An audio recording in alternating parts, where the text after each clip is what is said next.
Hello, hello, welcome to the Rantland podcast. This is the first episode outside of the little mini intro episode, and I am here with the amazing Vera Drew, writer, producer, director, star of one of the movies that I actually enjoy a lot, which is part of the reason I reached out to you.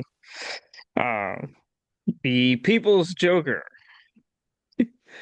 If you have not seen that movie, it is a what if scenario of what if the Joker was a trans woman. Yeah, thank you for that Uh, intro. so tell everyone a little bit about yourself About outside of what myself, I've already said. I'm a Gemini. I'm a Gemini, or no, I'm a Gemini, Capricorn, Capricorn. I have two cats. One's named Harley, one's named Josie. Uh, I came up as an editor in television. Um, right now I'm reading a book called uh Children of Time, which is about a planet full of very hyper intelligent spiders that I quite like. Well, Um that was a sentence I wasn't expecting. hey, you just told me to describe myself and those are the things that came to mind. Well, I'll once I can find where I put my questions. Okay. Peanut, always prepared. No, you're fine. So, first question is, how do you come up with your creative process? Like, can you discuss your creative process and how you decided to reimagine the Joker character? Yeah, it really, I mean, it was very it was very organic in the time and place. I think really allowed it to unfold. It was kind of the end of 2019 and the beginning of 2020. I was just reaching a point where I had wanted to make a movie my entire life and I hadn't yet. So and I didn't it kind of was becoming clear to me too that that was going to be something that nobody was going to ever really give me permission to do. So I just started kind of brainstorming, you know, what kind of movie I would want to make, and I was sort of kicking around this idea of like a body horror movie about uh a drag queen who was like physically addicted to irony, and like was this thing that like she needed to survive, but also it was like killing her from the inside out. And that I didn't really get very far in like developing what that was, but it was kind of the seeds of what the People's Joker ended up becoming. And all of this sort of coincided with the director of 2019 Joker, Todd Phillips, was in the news, and he was talking about like woke culture or whatever, and how like uh basically like you can't be funny anymore because people are too sensitive, which I just think is like a really boring conversation. And also just the implication that that's somehow like the fault of queer people and black people and people of color and stuff.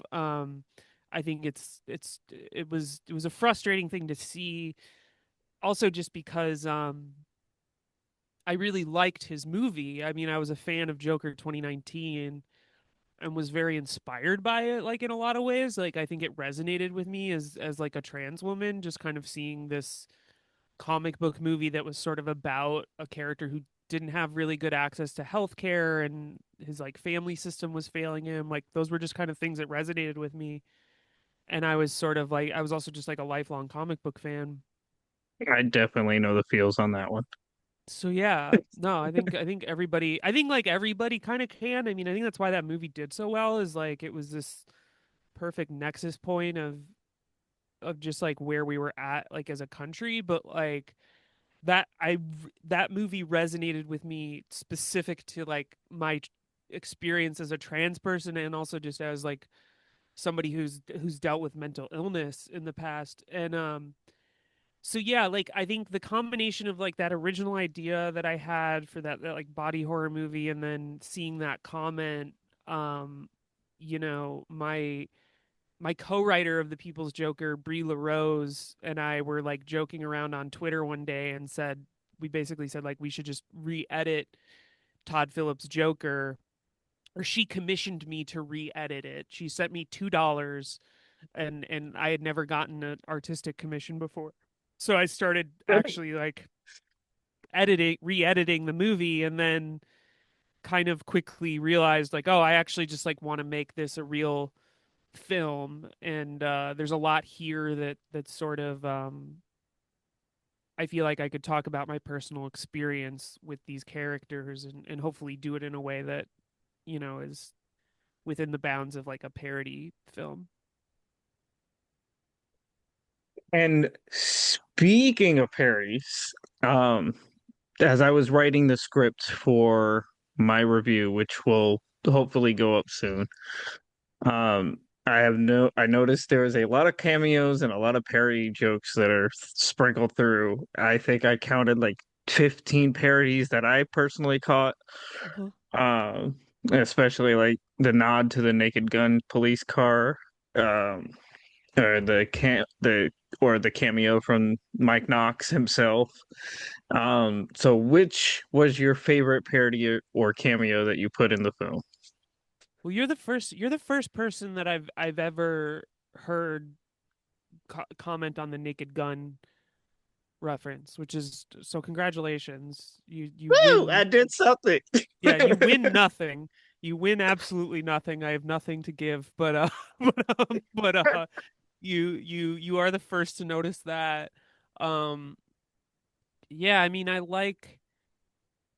really like I think as far as like my favorite cameos go, like I really do like the Alexander Knox moment, just because like that was a really just kind of interesting story like to it. Like I had gotten this I it's an actual cameo video that I requested from Robert Wool, the actor who played him in Batman 89, and I was like, "Hey, do you would you want to be in my trans Joker movie?"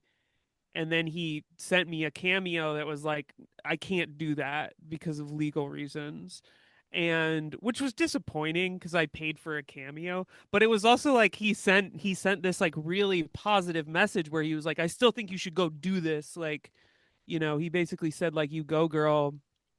So, and you know, I ended up, because when we first premiered the movie, it was met with a bunch of legal controversies. So like I kind of was just doing these like, after that period I was doing just these kind of like one-off like underground like free screenings and secret screenings and stuff, and I would screen this version of the movie that just had that cameo video in it because I assumed like, well, like whatever, like this is just like I've made a film here that I'm not sure will ever see the light of day, and I just want to show people this cameo video that I got, with no intention of ever keeping it in the movie if like we got distribution. But then we got distribution for the movie, and I kind of realized like, well, I want to include this sequence in the movie because it's so sweet, and whenever we would screen it, people would cheer and like give like literally a standing ovation for him. And so I ended up reaching back out to him and was like, hey, I can give you some money if you're willing to let me like put this in the movie. And he finally said, okay, sure, just put it in the movie. And So it was a real victory of like getting to include him in the film. Uh, because I mean I love his character in Batman '89, and I think the other my other like favorite cameo was getting Bob Odenkirk to play Bob the Goon, who's another like Batman '89 character, and Yeah, and that one I liked a lot just because like Bob the Goon isn't even in the comic books. He's just a character they yeah. added because Jack Nicholson was friends with this guy named Bob, and he insisted that he be in the movie with him, which is very Rux Jack isn't Nicholson. really in the comics that much either, but Yeah, no, so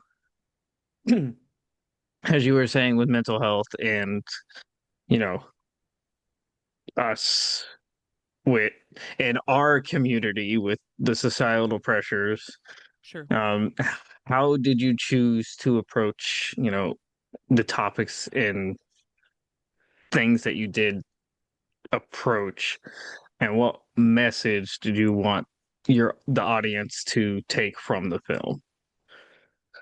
Well, I mean, I really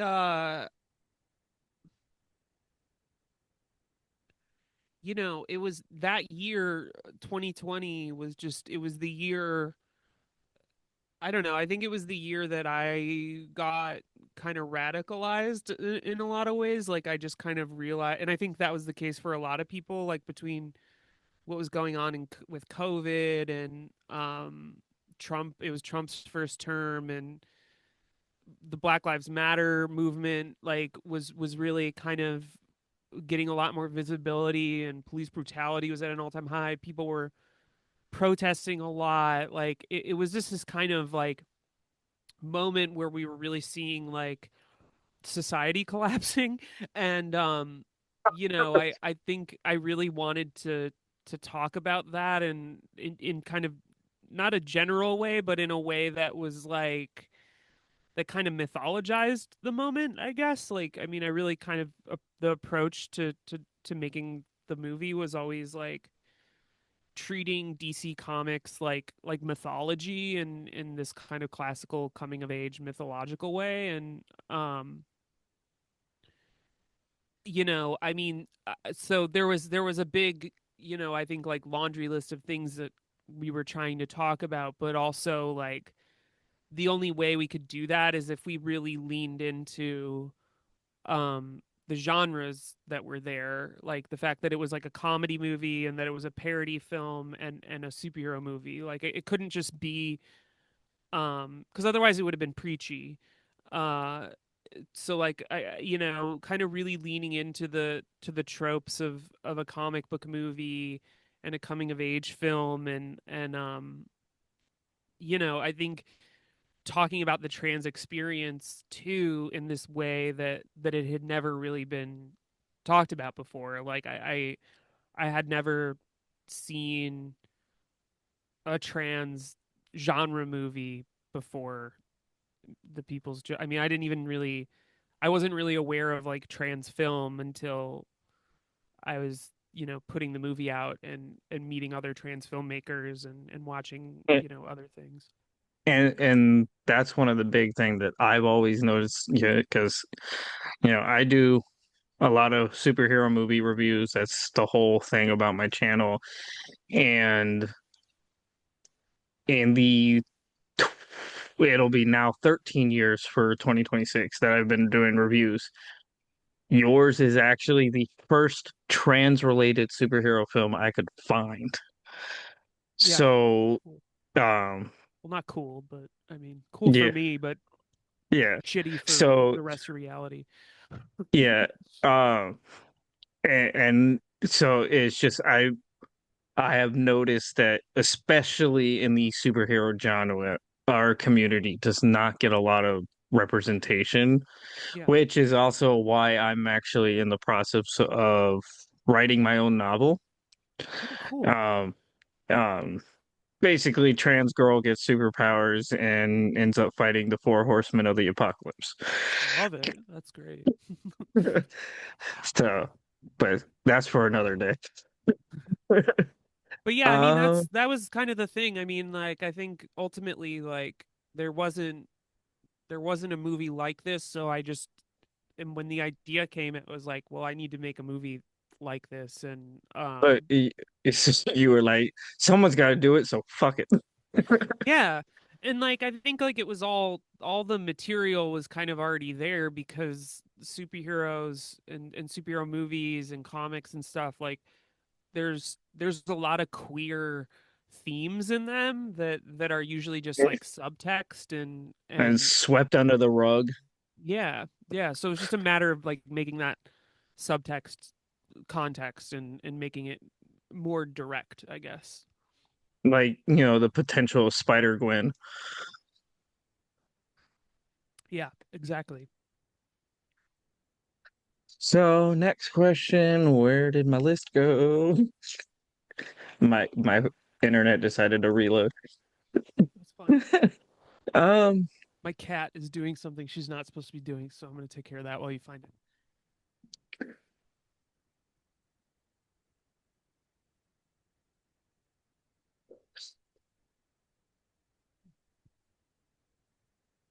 and that is why I purposely locked my cat out of my room.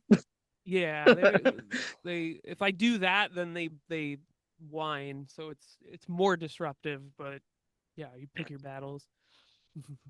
My cats spend more time in my kids' room than my room. That's fair. Yeah. So what sparked the social discourse as you explored the film more? What do you mean? Um, I guess how you within the role of art, like a lot of people, um, when they see our community, we get tons of, you know, instant negativity. Yeah. Um, how did you? Because I'm assuming you expected that as well. How did you go about dealing with that? I don't know. I don't know if I did. I mean, I think, I had been making and releasing like internet videos for a few years prior to making the film, and generally I would get very positive feedback. Like occasionally like somebody would say something horrible, or I would get dunked on Twitter. But I was very fortunate in that like it seemed like the stuff that I was putting out there prior to making the People's Joker was I mostly just had people like trans people and comedy fans and stuff like that really cheering me on, especially like in the Tim and Eric world, and fans of Adult Swim and stuff, because that was the world that I kind of came up in. And So I had this really solid foundation of and I think almost naively, like I wasn't even making a movie that was for them. I was making a movie for me and the people that I was making the movie with. I wasn't really thinking about any visibility that the movie would have, or even the idea that people would even watch it.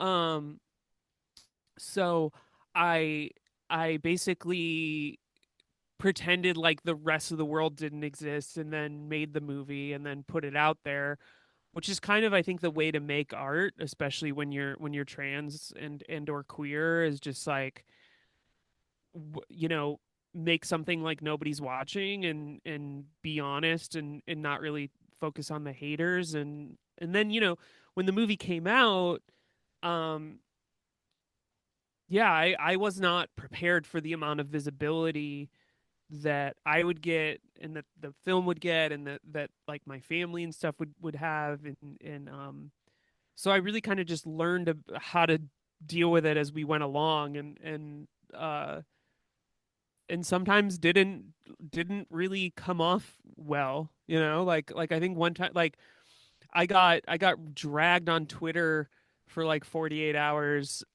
because I came out against pirating the movie, and which was like In retrospect, I should have just kept my mouth shut, but I have that problem.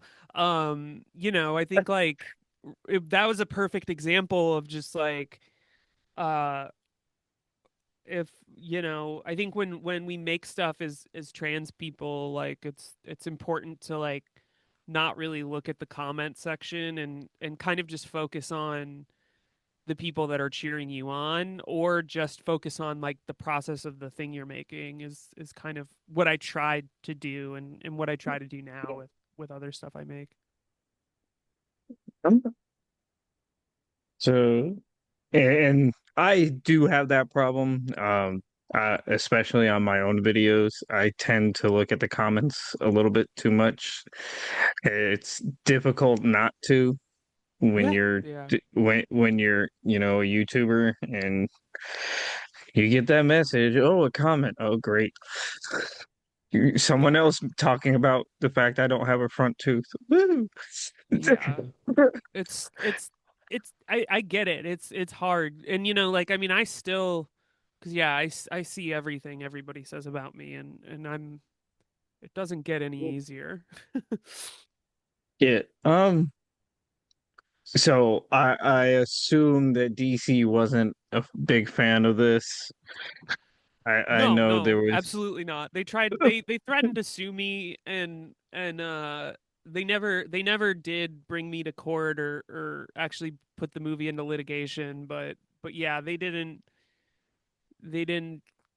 think too fondly of what I did. I mean, I've since heard, I can't say who because I don't want to Yeah. incriminate, but I know there's, maybe someday I'll be able to talk about it more specifically. But there's plenty of people within the world of DC and Warner Brothers that really love the movie and can't talk about it, um, which is speaks volumes just about like kind of just how ridiculous like the landscape of like IP is, that Yeah.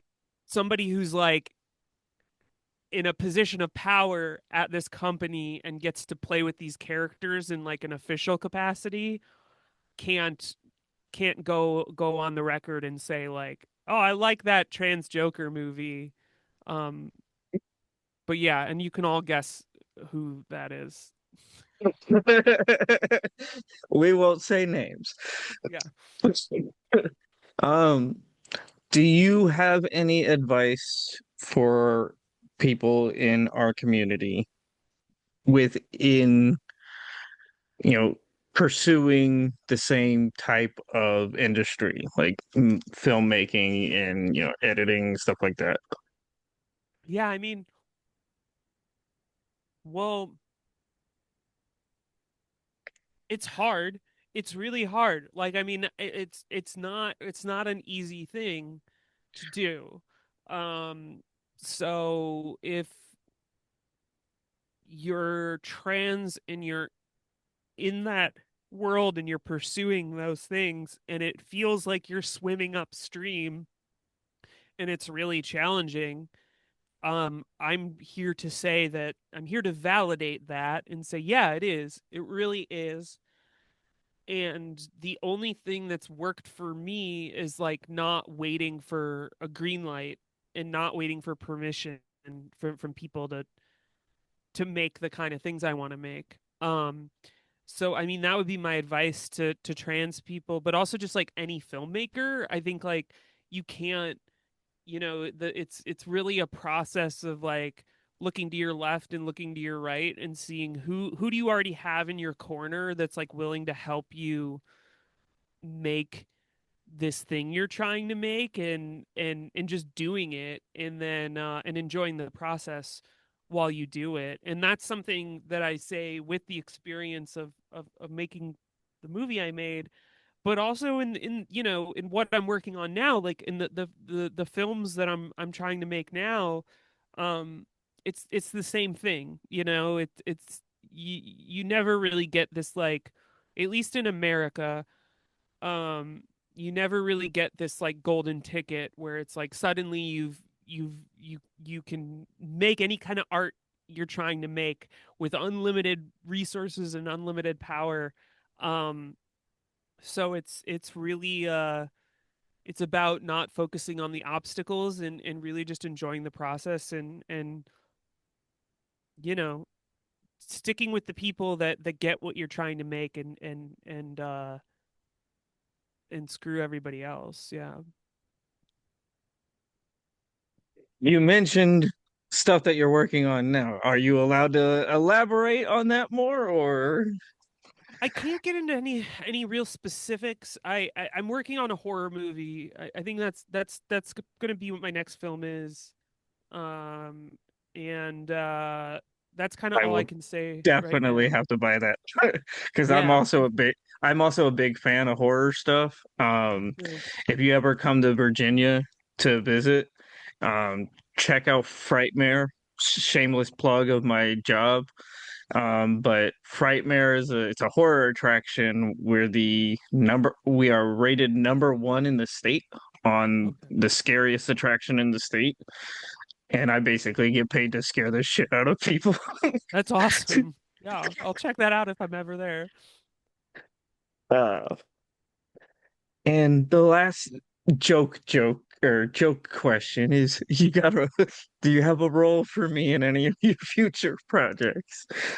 Let me think about it. I don't know. I mean, I gotta I mean, you're obviously a very charismatic woman, and you got good camera presence. So, yeah, let's keep the conversation going. I mean, that's what everybody says in Yeah. Hollywood. So, Yeah. And if it's horror, I do horror for for like 2 nights a week.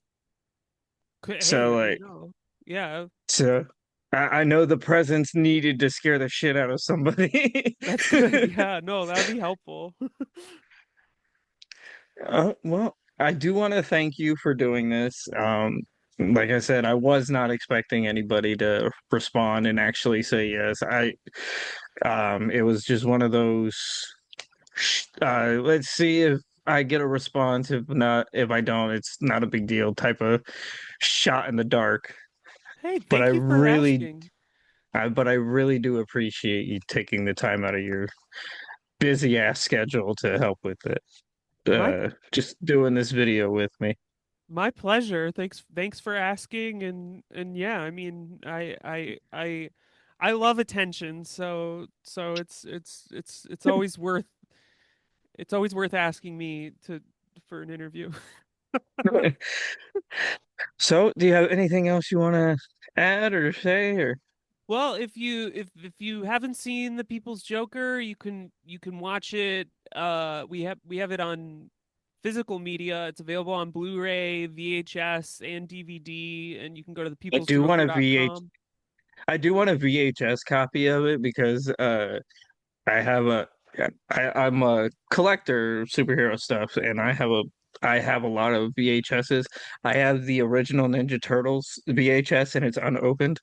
Oh, hell yeah.